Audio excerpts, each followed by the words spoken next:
Meus queridos, a paz do Senhor, sejam bem-vindos ao nosso ABD em Síntese Podcast. Mais uma vez estamos aqui, a lição de número 7, que tem por título O Evangelho de Marcos. Estamos nessa sequência no Novo Testamento e agora chegamos ao segundo evangelho, escrito na ordem bíblica que nós temos aqui. Após Mateus, nós temos o Evangelho de Marcos.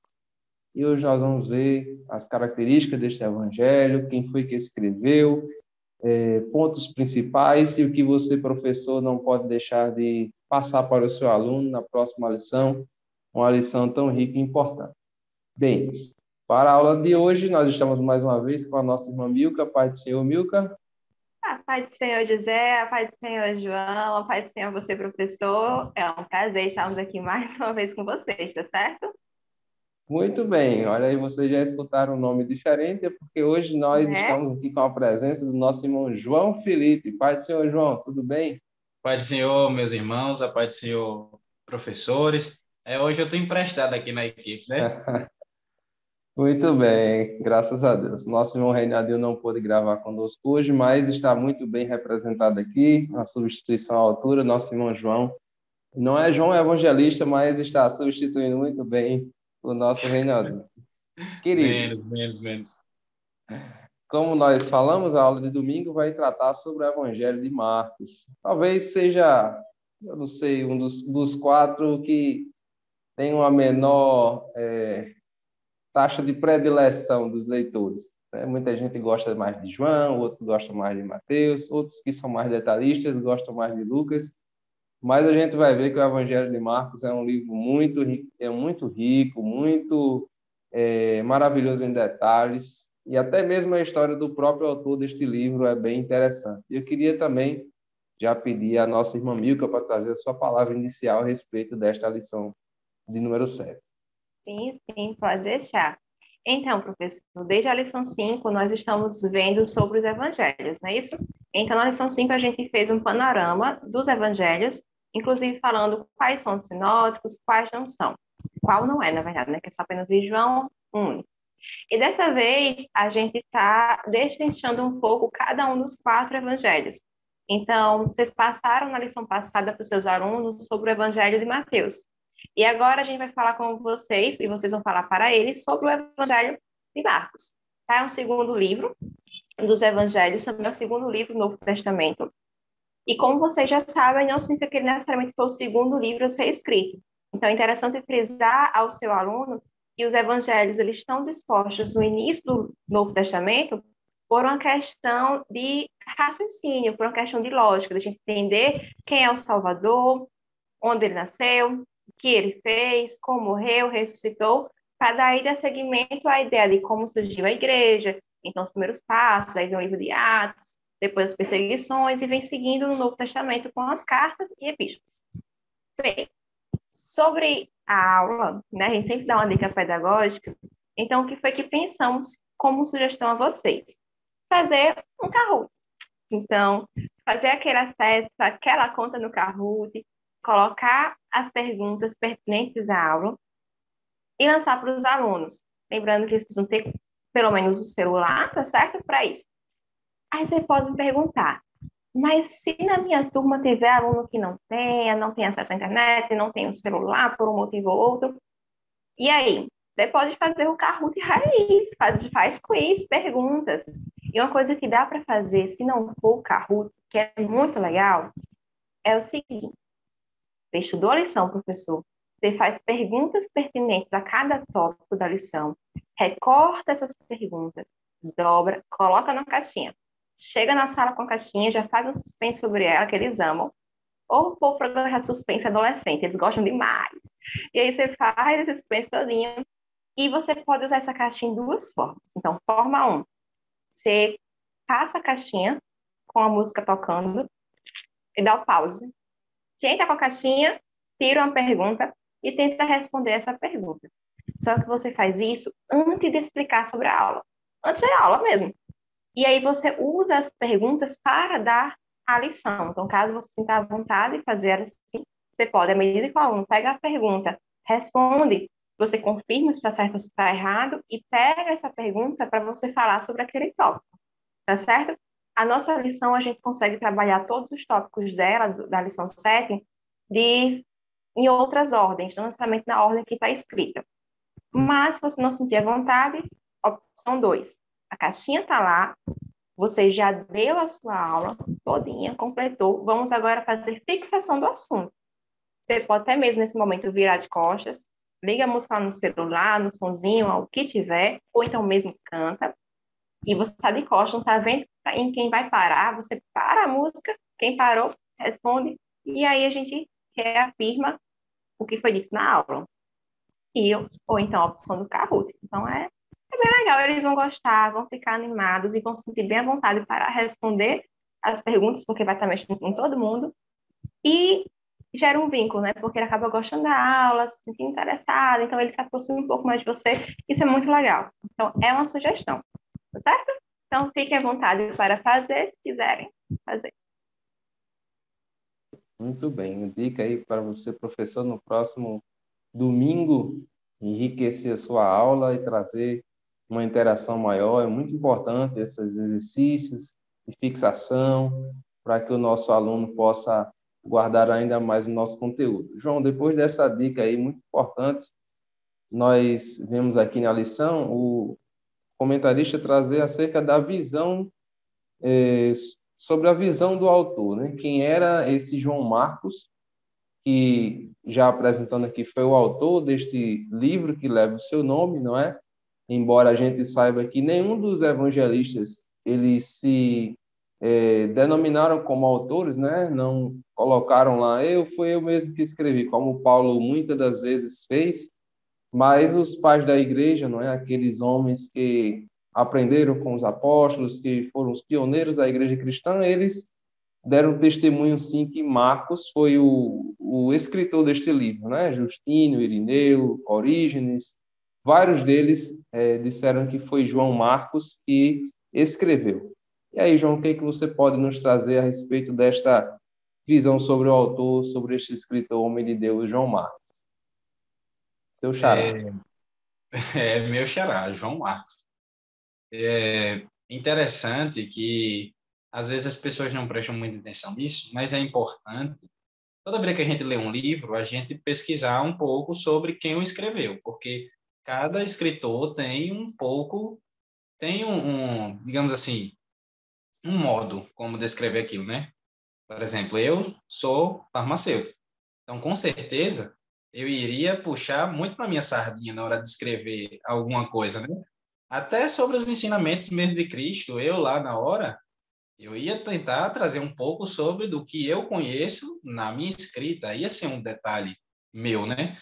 E com Marcos não é diferente. A gente viu aula passada, no episódio passado, que Mateus, ele era um cobrador de impostos, ele era publicano, e ele deixa muito detalhe, ele escreve para os judeus, então ele traz muita coisa do costume judaico, ele traz muita coisa cerimonialista, ele sempre se preocupa com essas coisas assim. E Marcos, da mesma forma.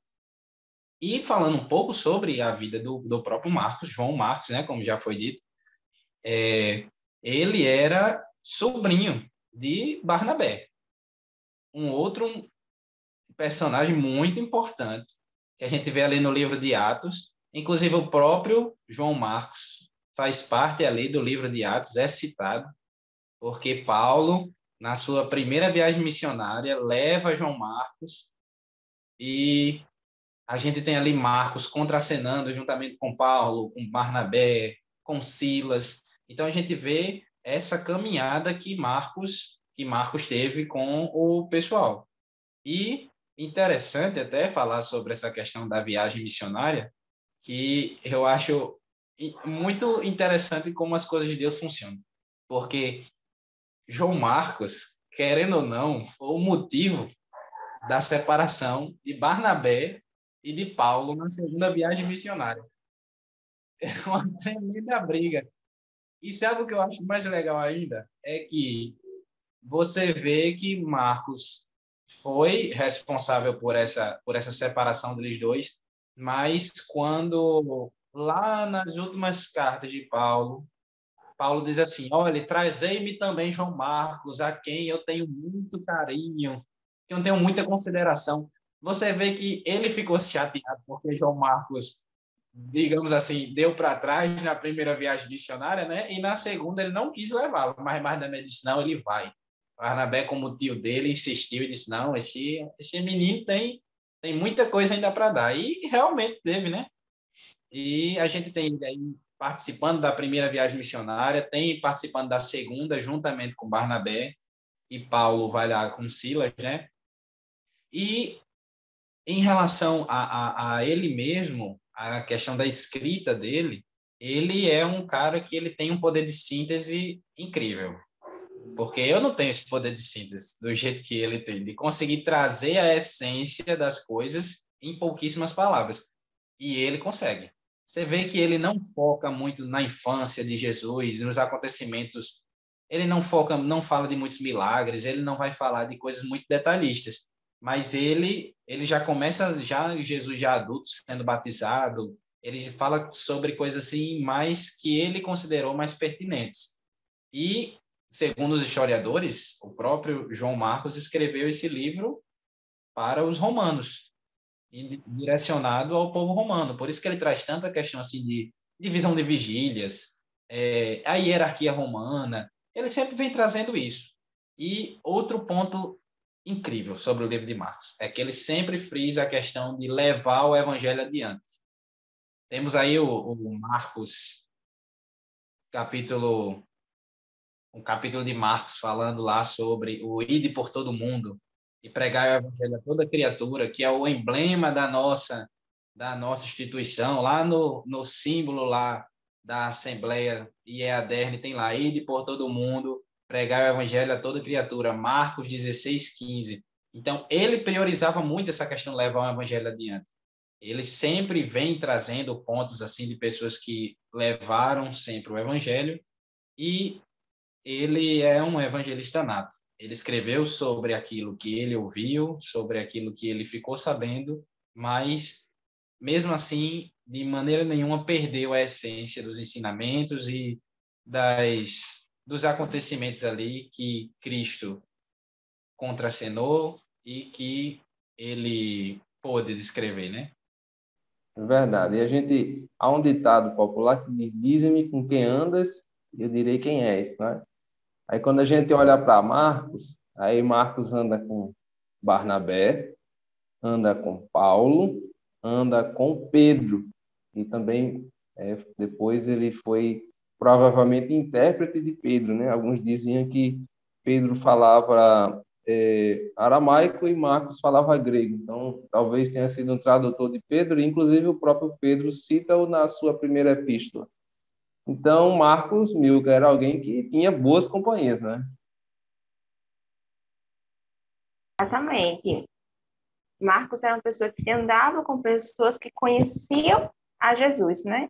Então, Pedro, ele foi apóstolo de Jesus, ele conviveu com Jesus, presenciou os milagres, ele tem toda a sua transformação relatada também no decorrer dos evangelhos. A gente vê aquele Pedro afoito, depois em Marcos é declarado que é a confissão de Pedro. Pedro reconhecendo: tu és o Cristo, Filho do Deus vivo. Então, veja, aquele Pedro tão afoito, aquele Pedro que disse: é tu mesmo que está andando aí sobre as águas, diz para eu ir junto. E vai, depois tem medo, quase se afoga, né? Não se afogou, Jesus estava ali, glória a Deus por isso. E Aquele e Pedro inconstante. ali, Pedro inconstante. Só que aí teve um dado momento que ele diz: Jesus diz: o que é que vocês dizem que eu sou? Então, todo mundo dizendo que eu sou um, que eu sou outro, e vocês, ou seja, vocês que me seguem. E ali Pedro, ele vai dizer em nome dos apóstolos, mas cheio do Espírito Santo: tu és o Cristo, Filho de Deus vivo. Ele confessa quem Cristo é, então a gente vê também um modelo de confissão através de Pedro, né? E é Marcos quem relata essa passagem, é Marcos que andou com esse Pedro, viu quem ele era, presenciou o seu testemunho, e é na casa da mãe dele que acontece o quê? Que quando Pedro está preso e é liberto de forma milagrosa através do anjo, passando os portões de ferro, ele vai para onde? Para a casa da mãe de João Marcos, onde a igreja estava reunida, e orava por Pedro. Então, você vê que Marcos, além de andar com Pedro, ele tinha um convívio com a igreja, um convívio com a oração, e aí a gente consegue perceber que, se tem alguma dúvida, se foi inspirado pelo Espírito Santo, a gente acaba com isso em Atos, quando vê que ele estava ali reunido em oração com toda aquela igreja.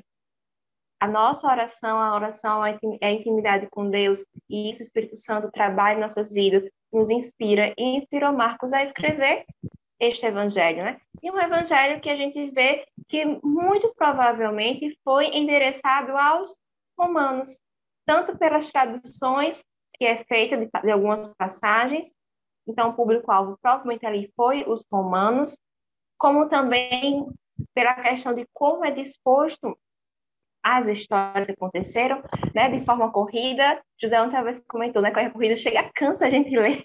Tem um episódio, acho que foi no 5, se não me engano, a lição 5, José comentou isso, eu fui ler o livro de Marcos, o Evangelho de E Marcos de Jesus novo, foi, para e hoje. Jesus saiu, e Jesus voltou, e Isso, aí Jesus eu foi de pensei, novo.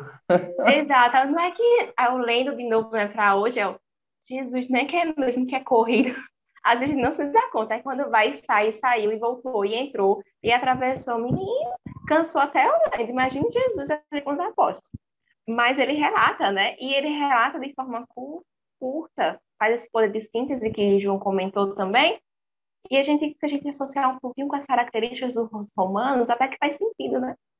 Eles não eram tão cultos e tão voltados à leitura, ao estudo como eram os gregos, e mesmo tendo uma cultura aí baseada na cultura helênica, resgatando aí a cultura grega também, mas eles não tinham todo esse trabalho, essa dedicação à leitura, né? Eles iam a guerras, a questão também da ordem do império, mas a leitura não, então precisava ser algo curto, e Marcos faz isso brilhantemente, né? Porque ele encurta tudo e com muita coesão, com muita coerência, que é a forma que a gente entende, e ainda traz fatos novos.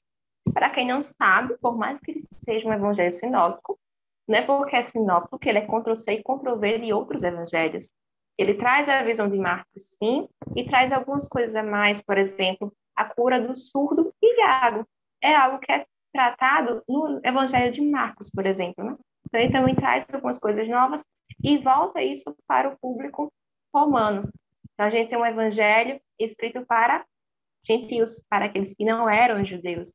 E isso é muito importante, porque o evangelho de Jesus Cristo, ele não foi só para os judeus.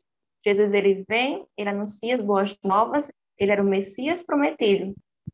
Fazendo agora, indo ali para João, sei que não foco, mas João disse que os seus o rejeitaram, não o receberam. E a partir disso o evangelho, foi para todos nós. E isso inclui os romanos, e Marcos, ele tem esse olhar. Ele vai ter a salvação é para todos. Vamos além.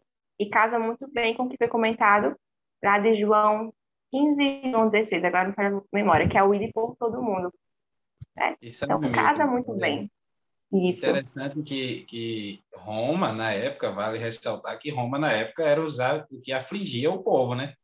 Então, assim, Isso. você ter o cuidado de escrever, e outra coisa, naquela época ainda tinha muito aquela questão, vamos pregar o evangelho só para os judeus, não, vamos abrir para os gentios, não, tinha muito essa discussão, né?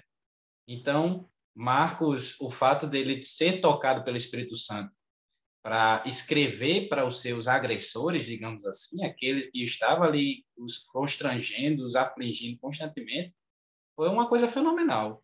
Eu acho que o Espírito Santo teve que trabalhar muito nele essa questão até, né? Porque Pedro era um dos que só estava ali pregando para os judeus, né?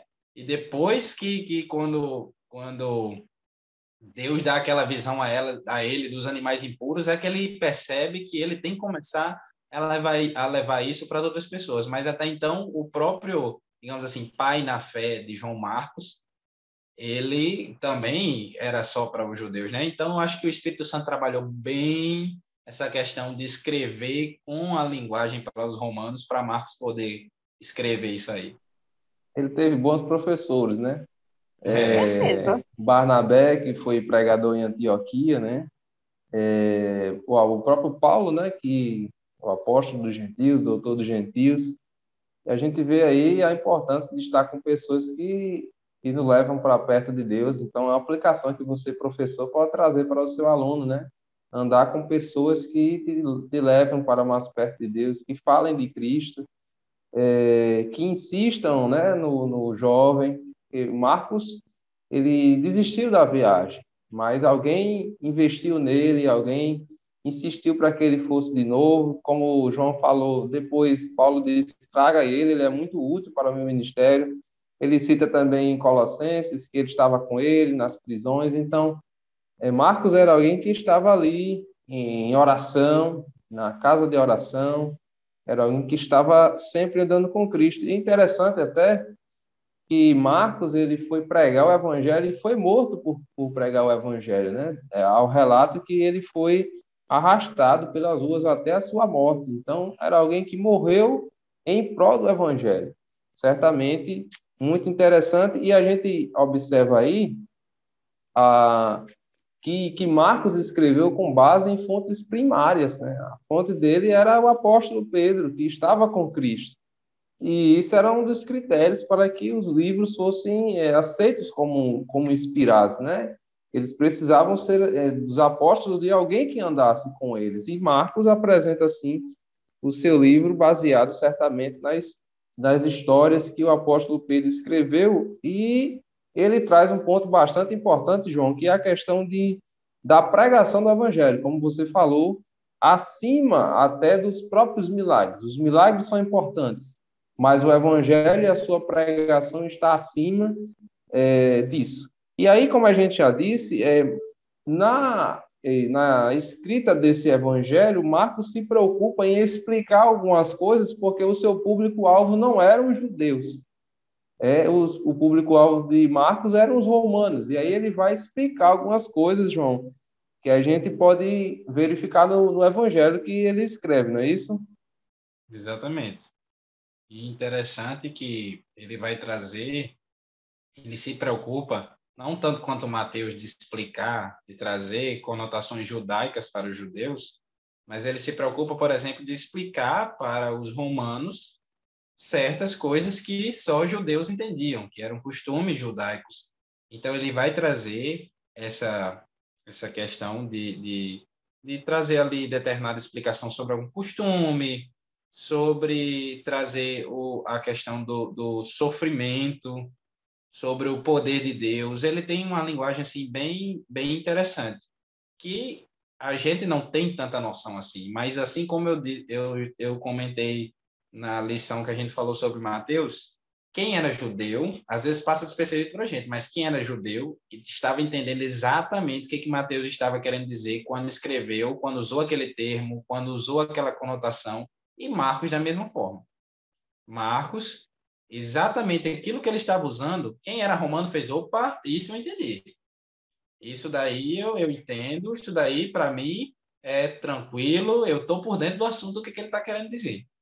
E, mais uma vez, ele vai trazer questões culturais romanas também, porque ele vai dizer, olha, isso aconteceu em tal vigília, de tal ponto a tal ponto, medidas romanas ele vai trazer, medições de quilometragem, então muita coisa ele vai trazer que nos outros você não vê isso. Mas em Marcos ele vai trazer muito essas questões romanas para quem é romano realmente entender o que estava acontecendo. E como era uma escrita para não judeus, ele também vai se preocupar na questão de, se eu precisar trazer uma coisa aqui judaica, eu vou explicar o que é. Se eu precisar trazer uma coisa fora de contexto romano, eu explico direitinho para que o romano ele consiga entender o que é que a gente quis falar com o nosso costume. A gente vê Exato. muito isso. Pode falar. Pode ir, foi mal. João falando, né, falou sobre o Evangelho de Mateus, algo interessante de Marcos é também o que ele não traz. Por exemplo, ele não traz a genealogia de Jesus, mas veja que para os judeus trazer a genealogia de Jesus é algo importante, porque acabava também comprovando a linhagem de Jesus, a questão que Jesus era descendente de Davi, então era o filho de Davi, traria aquela confirmação de que a promessa feita estava se cumprindo, o Messias chegou, aqui está a linhagem dele, é ele. Já para os romanos, isso não faria muito sentido, porque não foram eles que receberam a promessa do Messias. Então, Mateus, ó, fui falar Mateus, Marcos, ele já chega com Jesus já adulto, já chega com João Batista apontando: eis o Cordeiro de Deus que tira o pecado do mundo. O batismo de Jesus, a ida ao deserto para ser tentado, ele traz uma estrutura diferente em relação a Mateus, por exemplo, por conta do seu público. Então, além de se preocupar em explicar, ele também foi muito sucinto em: isso não faz sentido para este público, eles não vão entender, isso é uma mera informação para eles, apesar que a gente sabe que não é. A genealogia de Jesus é importante, a gente não deve pular enquanto lê nem a de Jesus em nenhum personagem bíblico, tá? Elas são importantes, a gente aprende com a genealogia.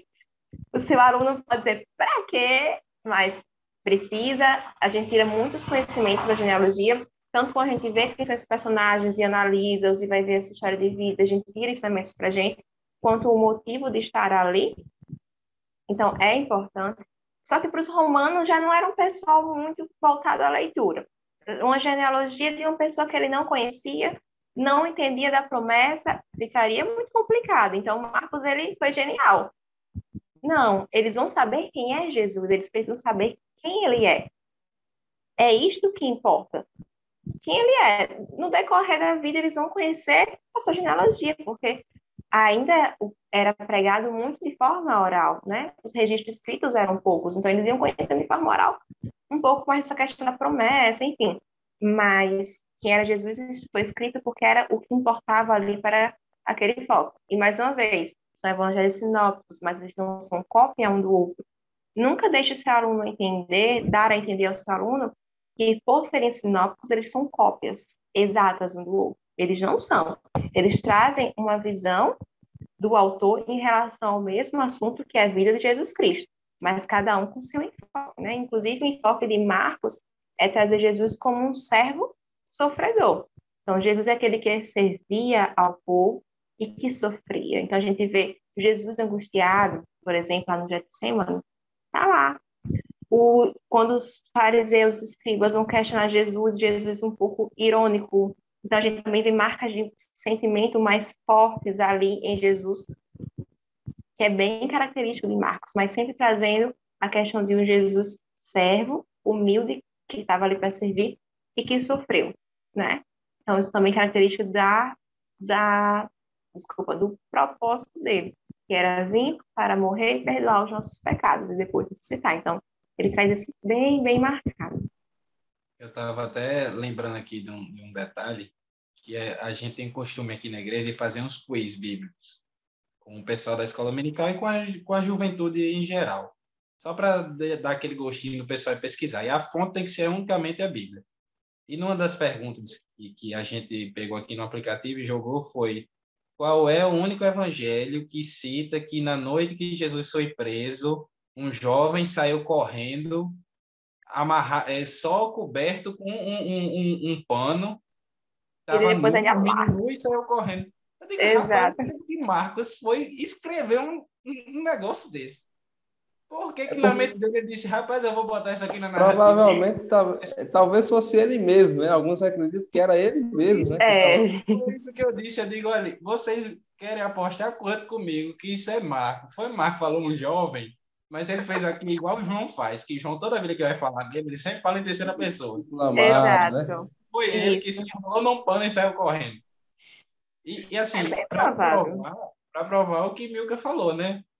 Cada um vai escrever coisas que ele não foi tão detalhista, mas teve parábolas que só ele trouxe, teve certos milagres que só ele trouxe. Então, não é porque é sinótico que, como o Milka bem falou, que é Ctrl-C, Ctrl-V. O fato de ser sinótico é que eles têm narrativas parecidas, mas não necessariamente com o mesmo enfoque, com o mesmo intuito, com o mesmo direcionamento, né? A gente vê ele trazendo a explicação de vários termos, né? Ele explica o que é Boanerges, né? Que é o filho do trovão. Ele Boanerges. explica o que é o Talita Cume, né? Menina, te digo, levanta-te. Ele explica Efatá, né? Que é abre-te. Ele explica o que é o Gólgota, né? É, lugar da caveira. ele explica por que os fariseus lavavam as mãos muitas vezes, né? Alguém pode pensar que os discípulos de Jesus não tinham higiene, mas ele vai lá e explica que não era questão de limpeza, puramente por higiene, era uma questão que eles tinham de lavar as mãos, os Ritualística, né? pratos, né? Por uma questão cerimonial, porque encontrava com pessoas que para eles eram impuros e tal. Ele explica o que é o Corban, né? Que é a oferta ao Senhor. Enfim, ele tem essa preocupação, Marcos, de trazer justamente essa explicação de costumes, de palavras para o seu público, a fim de fazer com que eles entendam o contexto em que Jesus estava inserido, né? E isso é muito importante para nós, porque nós precisamos transpor esse abismo, né, cultural que há entre nós e o tempo bíblico. E a gente precisa fazer com que os nossos alunos aprendam de uma maneira trazendo para os dias atuais aquilo que foi vivido pelos apóstolos, por Jesus, pelos personagens bíblicos, sem perder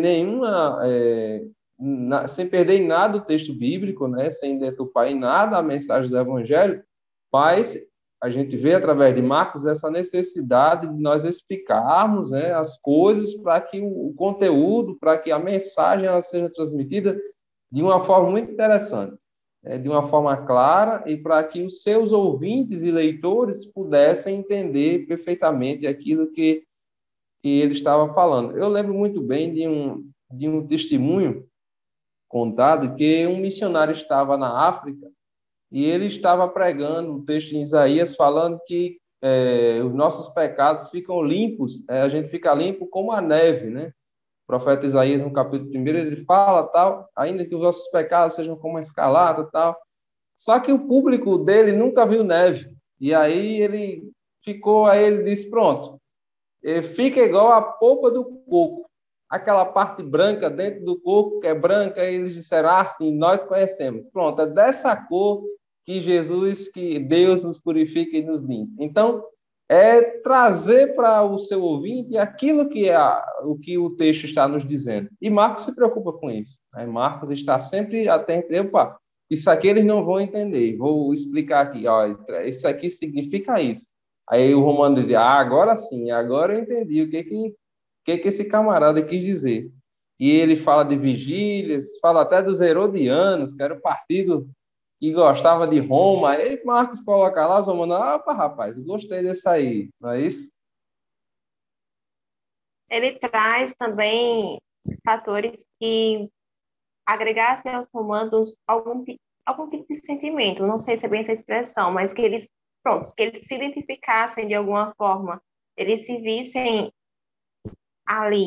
Então, além de ele trazer algo diferente, então, por exemplo, a parábola do semeador é uma parábola que tem em Marcos, mas não tem em outros evangelhos, e ele traz e fala sobre o quê? Sobre a palavra de Deus sendo lançada. E está justamente naquele evangelho que, para aqueles que não são judeus, para aqueles que também vão ser alcançados. E explicar toda a estrutura para que eles entendessem gera também uma identificação do tipo, eu não sei o que é, mas aqui está, se portou comigo, se preocupou comigo.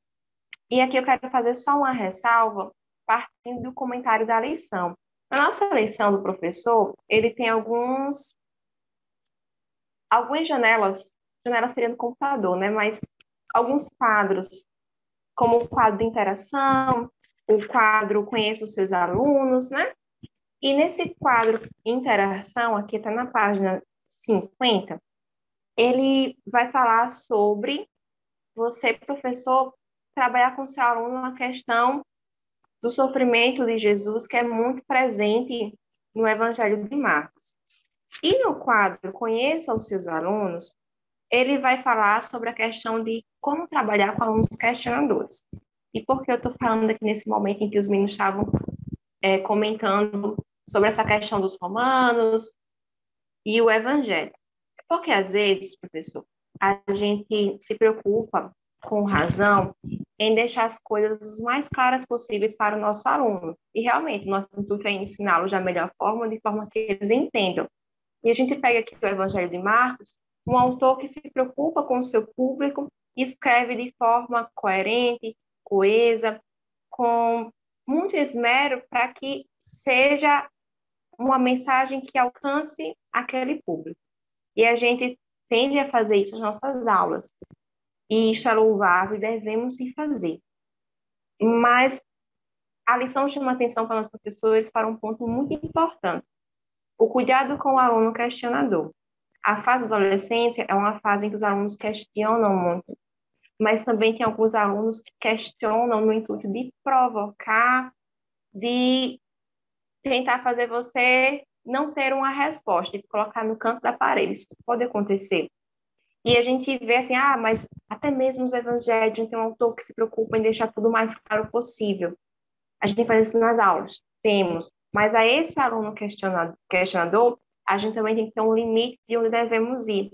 Quando a gente percebe que esse aluno está batendo muito de frente com o tema, não porque ele entendeu, mas a questão de provocar, que a gente possa pedir Deus sabedoria para que a gente maneje a aula, tá certo? Sabe responder com mansidão, né? Como o Pedro ensinou. Exatamente. Não é porque A a nossa... resposta branda desvia o furor. Exato. A dura suscita ira. Perfeito. Provérbios nos ensina tudo. Eu sou apaixonada pelos provérbios, porque é muito didático, muito claro. E a gente precisa fazer isso nas nossas aulas, a gente ter sabedoria, ter calma e a gente saber lidar através do Espírito Santo com esses alunos. Inclusive, a lição faz a ressalva. Então, a gente vê que o Evangelho de Marcos, esse autor se preocupando, mas a gente não vê ele batendo de frente com os romanos, por exemplo. Então, vamos também pegar essa questão, esse exemplo do autor do livro ao qual a gente está estudando, o Marcos, explicando para um povo que não conhecia os costumes, um povo, inclusive, idólatra, politeísta, mas ele não vai bater de frente, ele explica de forma clara. As nossas aulas são para a gente ensinar, não é para a gente bater de frente com o nosso aluno. Estou chamando atenção porque foi algo que a lição trouxe para nós professores e que eu achei muito interessante e muito pertinente a gente dar uma comentada, porque às vezes a gente está estudando lição e esses quadros, esses boxes que tem, às vezes a gente passa despercebido, dá uma lida por cima, porque está preocupado com o assunto. Só que traz pontos que a gente tem que se atentar. Então, se for o seu caso, você tem um aluno assim, dá uma lidinha mulher nesse box, ore ao Senhor e lembre de ter calma. A gente está ali para explicar o assunto. Então, faça como Marcos, explique o assunto da melhor forma possível, mas é explicar, é ensinar. A gente não está para bater de frente. O aluno veio, Senhor, me ajuda e conduza para outro tema, ou se ofereça para depois tirar as dúvidas, enfim. Até porque, às vezes, temos outros alunos, né? Então, às vezes, o clima fica desconfortável, né? E quando você for falar ali sobre o Evangelho de Marcos, e for falar com os seus alunos sobre como está escrito este livro, a gente sempre vai falar um pouquinho da estrutura desses livros, né? Isso, José, João, o que eles trazem. Então, a gente já sabe quem foi o autor, foi João Marcos, que não foi um dos apóstolos. Eu digo isso porque quando era criança, eu achava que Marcos era um dos apóstolos.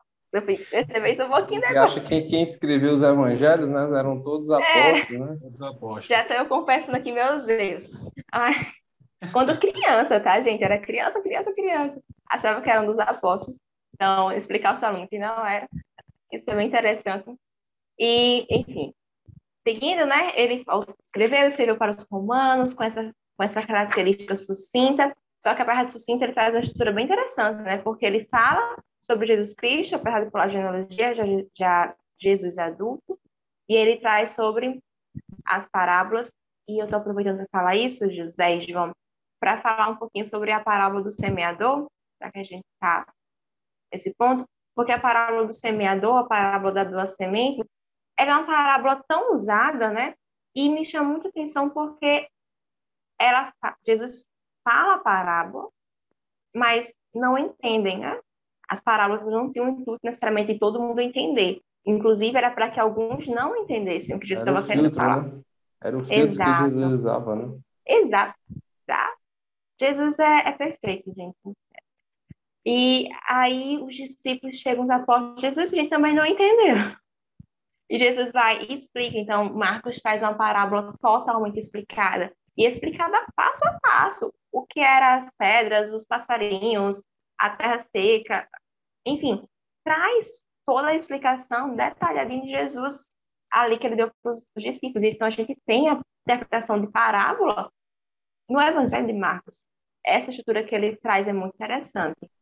Ele traz muito essa questão até do fracasso dos discípulos em fazer Exato. algumas coisas, né? Em algumas situações a gente vê Marcos, ele traz em várias referências o fracasso dos discípulos em realizar algum milagre, em compreender algo que Jesus está falando. Talvez por andar com Pedro, né? Pedro deve ter contado alguns causos, né, da sua vida, fracassos, para que ele pudesse estar, né, em posição de estar realmente ensinando a ele para que pudesse escrever. A gente vê outras características, né, apesar de ser o menor dos evangelhos, né, em termos de capítulos, Mateus 28, Marcos tem apenas 16, Lucas 24 e João 21. Em número de capítulos ele é o menor, mas ele traz muita coisa, né? Parábolas, algumas parábolas de cerca de 18 milagres, só 4 parábolas, né? Mas ele traz 18 milagres de Jesus, que é um Jesus sempre em ação, sempre em atividade. E uma coisa que eu acho bastante interessante acerca do Evangelho de Marcos é a questão dos seus sentimentos, os sentimentos de Jesus. Ele foca muito nessa questão de sentimentos. Jesus é aquele que tem compaixão, que tem amor, Jesus é aquele que sente, que se irou até em determinado momento, que teve indignação. Então, é um evangelho que também narra muito dos sentimentos que Jesus teve durante o seu ministério. E um ponto bastante legal do Evangelho de Marcos é a questão do segredo messiânico, que Jesus sempre dizia, não vá e não diga a ninguém. Não conte a ninguém, não, viu? Fique calado. Vá. E as pessoas às vezes iam e diziam logo, E né? diziam, Olha, ele. É mesmo que dizer, vá, conte, grite, né? Pronto, fale. que é o segredo messiânico, né? Mas que a gente vê que é muito contado acerca disso. E, João, um fato importante, que até você pode expandir muito bem, é que cerca de um terço do seu evangelho, do evangelho de João Marcos, é focado nos sofrimentos de Jesus, né? Na parte final da vida de Cristo, cerca de um terço do livro é direcionado a isso aí. Exatamente. Acho que até pela questão, acho não, certeza, pela questão de ter que apresentar, às vezes as pessoas tratam, por exemplo, o Evangelho de João como um evangelho muito evangelístico.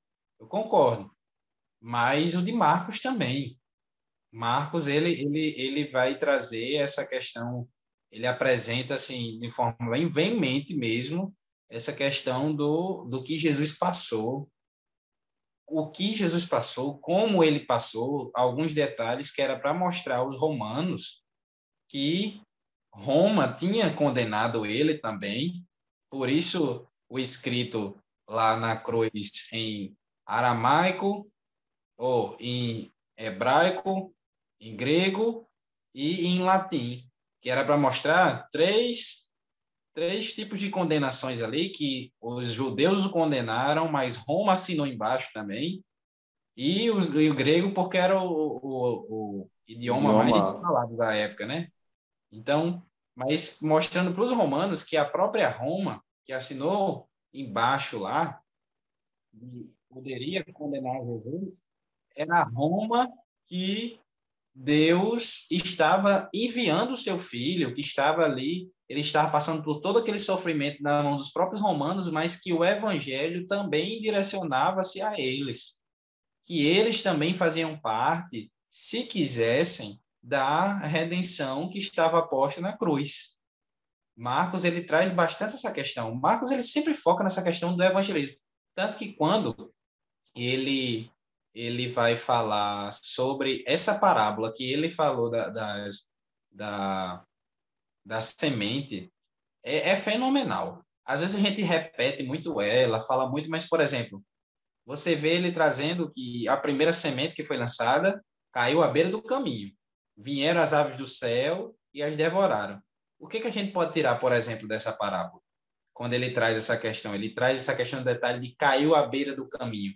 O caminho é um lugar onde planta não cresce. Já percebeu que interior, em qualquer canto, na UFRN, onde você estiver, que você vê um caminho de grama que muita gente passa ali sempre, não cresce nada. Às vezes você vê, por exemplo, no interior, só o caminho das rodas dos carros, que sempre passa ali pelo mesmo canto, e tem planta no meio, tem plantas dos lados, mas no caminho não tem, porque terra batida é horrível para se plantar. Então, quando ele traz ali, olha, uma semente caiu na beira do caminho, ele já está dizendo, ó, muitos antes pode até ter vindo, ter dificultado a questão, mas o que eu estou trazendo a vocês é que vocês precisam entender, que vocês precisam ter um coração aberto ao evangelho. O coração de vocês pode até ter sido um pouco machucado, afligido, mas eu estou trazendo a vocês que esse tipo de terreno é um terreno um pouco complicado, mas se vocês se dispuserem a abrir o coração de vocês para o evangelho e se tornar terra boa para essa semente, ela vai germinar e vai produzir de 50, de 100, de quantos necessário for, mas ela vai germinar. Então, eu acho que Marcos, ele traz muito essa questão evangelística, né? Tanto que ele diz, olha, fulano de tal foi curado. E depois que ele foi curado, ele saiu espalhando por aí, dizendo, ó, Jesus me curou. E Jesus é o Salvador, Jesus é o Messias. Aí ele diz também que o Gadareno, quando Isso. foi... Fica aí, vai pregar lá. Vai pregar na sua terra. Exatamente. Ele diz, olha, o Gadareno foi curado, foi expulso aqueles demônios dele, e ele ainda foi afoito. Ele disse, Jesus, eu vou com você. Jesus, não, fique por aí. Fique por aí. E aí ele disse que o Gadareno vai se tornar agora o maior pregador dali de Gadara.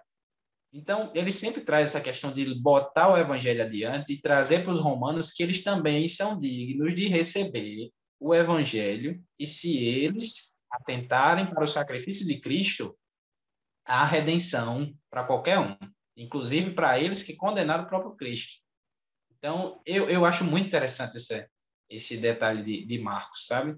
De se preocupar em oferecer o evangelho, apresentar o evangelho contra um malfeitor seu.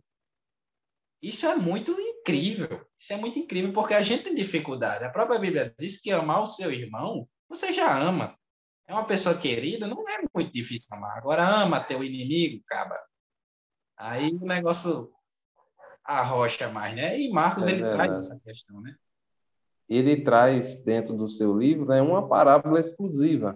Apesar de trazer apenas 4 parábolas, Marcos traz aí uma parábola exclusiva que é justamente Marcos capítulo 4, do versículo 26 ao 29, se eu não estou enganado, que é uma parábola que fala sobre a semente, né? Uma semente que é lançada e ela produz erva, espiga e, por último, grão cheio de espiga, né? É uma parábola exclusiva do Evangelho de Marcos. E é interessante, ele traz, apesar de trazer poucas parábolas, ele traz muitos ensinamentos, né? Jesus fala sobre muita coisa que Marcos vai registrar e que são muito importantes para a vida cristã, para a vida do jovem que estará assistindo a nossa aula. Isso. E por mais que tenha essas poucas parábolas, o aluno vai se sentir bem ao ler o livro de Marcos, que a gente tem o intuito de ensiná-los, mas é interessante que o aluno leia os livros que estão sendo ensinados na EBD, né? Então, estudar o Evangelho de Mateus, ler o livro de Mateus, ler o livro de Marcos, poucas parábolas, mas que está tão desafio para o seu aluno dele ir ver lá em Mateus as parábolas que tem em Mateus, ver as que tem em Lucas, ver as que tem em Marcos, comparar uma com outra, e isso vai agregar muito a ele. E aqui, indo também na questão do Jesus sofredor, que José tinha comentado, agora é José, João, todo mundo com J. Jesus, ele é mostrado com os seus sentimentos por Marcos, né? Mas traz muito essa questão de Jesus sofrendo, e a gente vê a passagem do Getsemane, de Jesus se sentindo angustiado, indo até aqueles 2 apóstolos, e vocês não conseguiram falar nenhuma sequer, ora comigo, acordem, vigiem, orem e volta. E, de novo, vocês não oraram, o espírito está pronto, mas a carne é fraca, e Jesus passando aquele processo. Enquanto a gente lê, a gente percebe essa angústia de Jesus. Então, Jesus estava sofrendo naquele momento. E a gente percebe isso no decorrer dos capítulos, né, até chegar na sua crucificação. Os detalhes que Marcos traz mostram o sofrimento de Jesus e é para a gente também nos fazer meditar sobre este sofrimento, porque este sofrimento foi por amor a nós. Jesus não sofreu isso à toa, não sofreu simplesmente porque eu quis sofrer, mas ele vem em obediência ao Pai e em amor à humanidade. Então, nós somos criados por Deus, pecamos lá no início, e aí é necessário que um sangue puro, sem pecado, fosse derramado. E o único que faria isso era o próprio Deus. E Jesus Cristo vem, ele sendo Deus, ele se faz homem. E ele é apresentado por Marcos como sendo um servo sofredor. Então, imagina a gente pensar bem nesse enfoque. Jesus, o Deus, ele agora, né, se faz servo, servo mesmo de servir a humanidade, tanto que ele vem, cura, ele presta toda a sua assistência e ele também é sofredor. Ele sofre. Então, um Deus imutável, o Deus soberano que nos criou com todo o poder, ele está aqui agora sofrendo angústia, sofrendo dores. Ele é aquele Jesus que está ali pregando para a multidão o aperta, como se fosse sufocar. Imagina ser mais de 5.000 pessoas lhe seguindo e lhe apertando, e ele sentindo este aperto. Ele passa, ele vai ficar sentado no deserto os 40 dias. Jesus era 100% homem, 100% Deus. Não vamos achar que Jesus não sentia fome. Mas ele não pecou por conta da fome. E traz isso. Marcos, inclusive, 40 dias e 40 noites, que às vezes a gente tenta pensar. Foi só durante o dia e noite ele comia. Marcos, ele deixa 40 dias, 40 noites. A gente vê essa questão de Jesus sofrendo e sofrendo por amor por nós. Este amor, ele sofrimento foi por amor a gente. E a gente tem que meditar isso. É um enfoque que não pode passar batido, até mesmo para dizer aos nossos alunos. Jesus, ele sofreu. Nesse box de interação da revista que pede para a gente trazer passagens sobre o sofrimento de Jesus, é bem interessante para que o aluno entenda que esse sofrimento é real, foi por nós e inclui o aluno. Inclui a ele. Talvez você tenha um aluno que está na igreja, está indo para EBD, porque pai, mãe, avó, avô traz, mas ele não fez essa confissão pessoal, ele ainda não conhece Jesus como Salvador. E esta é uma boa oportunidade de a gente apresentar esse Jesus Salvador que tem um amor tão grande por nós. Eu comentei na última vez que fizemos com vocês, para eles são 5, né? Que tem alunos que vão ler livros de romance e querem todo aquele imaginário, né? Do príncipe encantado, de alguém que vai sofrer por você, por amor a você. Só que a gente já tem isso. A gente já tem essa pessoa que nos ama incondicionalmente, mesmo tendo os nossos defeitos, os nossos pecados. Jesus nos ama, veio para cá, sofreu tudo que sofreu por amor a nós. Ele morre por nós para que a gente não morra, ressuscita, nos dá a salvação, direito de morarmos com ele. Não tem príncipe encantado, gente, que faça um negócio desse. É uma linguagem assim, um pouco mais aberta essa, mas é porque às vezes está no imaginário do nosso aluno essa questão de querer alguém que sofre pela gente, passe os nossos problemas conosco, e a gente já tem. Só que esse aluno talvez não conheça. Pode dizer. O próprio poeta naquele hino da harpa diz, né? Nunca mais vai ser ouvido outro Isso. conto de amor que converta Isso. o perdido e rebelde pecador. Para que outro conto? Não tem um conto maior de amor do que foi o de Cristo, né? Isso mesmo. E, assim, trazer isso para o aluno é um privilégio. E quem sabe você não veja salvação na sua sala. Porque pode ter, porque não é porque você está na igreja que você é crente, que crê em Jesus Cristo verdadeiramente, né? E é uma oportunidade ímpar se falar dos evangelhos para os seus alunos. Porque pode ser que haja conversão, pode ser que haja conversão em casa. Seu aluno que é crente e em casa não é, e ele chega comentando e o Espírito Santo trabalha. Nós cremos que esta palavra ela tem poder. Estamos estudando o Evangelho, Mateus, Marcos, Lucas, vamos ver João também, vamos ver as epístolas, Apocalipse, mas essa palavra que a gente está ensinando para eles é a palavra de Deus que é viva e eficaz. Não é porque estamos ensinando, explicando pontos que Deus não pode operar. Deus pode fazer muita coisa na sua aula, professor. Mesmo que você não veja agora, talvez apenas no céu, a gente saiba do que foram os frutos que a gente plantou nessas aulas. Busque trazer a palavra ao seu aluno. Não leve isso aqui como algo extremamente metodológico. É assim, assim, assim, assim, como fosse uma aula de universidade. Isso aqui realmente é vivo, isso aqui tem poder, pode gerar transformação, porque gera. EBD não é a mesma coisa de uma aula da escola que eles têm. Não é a mesma coisa da aula na universidade, é algo diferente. É ensino, mas é um ensino vivo, é um ensino que gera a vida.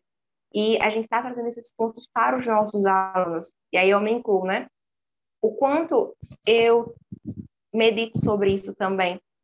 Meditar sobre esta importância vai nos ajudar a trazer isso ao nosso aluno da melhor forma possível. Então, acredito que os meninos também compartilham desse sentimento. É importante que a gente traga isso, sabe? A gente veja a lição não como algo escrito, estático, mas é vivo, porque a palavra de Deus é algo vivo. É um ensinamento que vai ali na divisão do espírito, da alma, que é juntas e medulas e é capaz de discernir os pensamentos humanos. Então, se tem uma coisa que vai agir e que vai ter mais eficácia do que a palavra de Deus, eu desconheço. E a Bíblia diz, e a própria palavra de Deus diz que a fé vem pelo ouvir, e ouvir a palavra de Deus. Então, nós, enquanto professores, você, enquanto professor, tem a responsabilidade de trazer isso para o seu aluno. Um dia, todos nós aqui fomos alunos da EBD e nos encantamos com aquilo que foi passado para a gente e, hoje em dia, pela misericórdia de Deus, estamos aqui já passando esse ensinamento para frente, mas é um ensinamento que ele tem que ter a transformação, né? Ele tem que gerar alguma coisa, ele tem que, como a própria Bíblia diz, que ela não é lançada sem antes fazer o que lhe apraz. Então, nós temos essa responsabilidade de trazer essa questão de que tudo isso é verídico, tudo isso aconteceu, tudo isso acontece e tudo isso há de acontecer. Que a Bíblia ela é viva, como bem disse a nossa irmã Milka. Muito bem. Professor, você tem então um arsenal de coisas para trabalhar com seu aluno no próximo domingo, nessa lição tão importante que a gente fala aqui, ainda poderíamos falar mais uma outra hora, outras horas, porque realmente a Bíblia é um Síntese livro de muito Marcos que a gente rico. não tem. E olha que Marcos é sintetizado, hein? Não é isso? Imagina se fosse maior.